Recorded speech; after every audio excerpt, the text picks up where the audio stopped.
Hello guys, আসসালামু আলাইকুম। তৌসিফ ব্লগে আপনাদের সকলকে স্বাগতম। আজকে হচ্ছে আম্মু এই মাছ কাটার কারণটা হচ্ছে আজকে হচ্ছে 1431 বঙ্গাব্দ, মানে পহেলা বৈশাখ।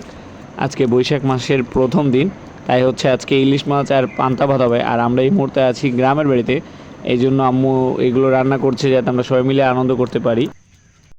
এখন আমি আর মামা যাচ্ছি হচ্ছে বাজারের দিকে, কারণ হচ্ছে যে শুধু পান্তা ভাত আর ইলিশ মাছ খেলে তো হবে না, এর সাথে আরও কিছুর প্রয়োজন। তাই হচ্ছে মামার আমি বাজারে যাচ্ছি, দেখি কি কি পাওয়া যায়।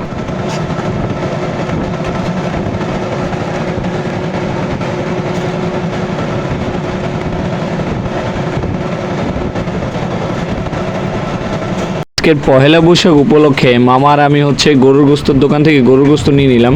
আসলে কতটুকু নিয়েছি আচ্ছা দেখাচ্ছি আমি আপনাদেরকে। আমরা হচ্ছে নিয়েছি হচ্ছে 3 কেজি, এখানে 3 কেজি গরুর গোস্ত। এখন পালা হচ্ছে কিছু সবজি নেওয়ার, তাই মামা আমি মিলে শসা, লেবু, টমেটো এগুলো নিয়ে নিলাম। কারণ হচ্ছে যে পহেলা বৈশাখ উপলক্ষে আজকে আমরা বাড়িতে পোলাও, গরুর গোস্ত আর হচ্ছে ইলিশ মাছ, পান্তা ভাত এগুলো খাবো, যার সাথে সালাদের কোনো জুড়ি নেই। তাই মামা লেবু নিয়ে নিল 2টা। আজকে হচ্ছে ইলিশ মাছ আর হচ্ছে পান্তা ভাত। এই যে হচ্ছে নানুর হাতে ইলিশ মাছ। দেখি ওইটা আমি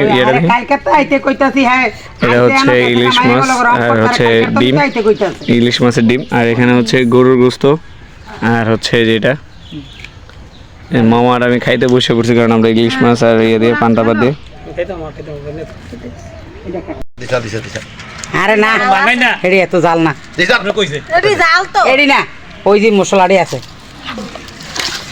এটা আসান আনছে না যাদের আছে লিয়া বাঙ্গাইতে পাঠাই দিছি। না না মুজ ভাঙ্গাইতে গেছি। এটা তো কইয়া রাখে কালে দিন নিয়াসটা এনে নিতে না বসে করতে আর দিন সারা করে কিছু না আজকে বেড়া এই লাকি না। খাওয়া দাওয়া শেষ করে আমরা এখন হচ্ছে একটু ঘুরতে বেরিয়েছি।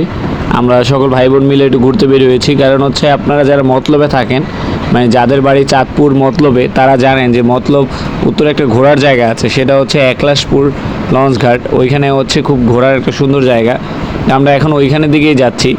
তো কারা কারা বাড়িতে এবার ঈদ করলেন, কারা পহেলা বৈশাখ বাড়িতে কাটালেন, অবশ্যই আমাদেরকে কমেন্ট করে জানাবেন।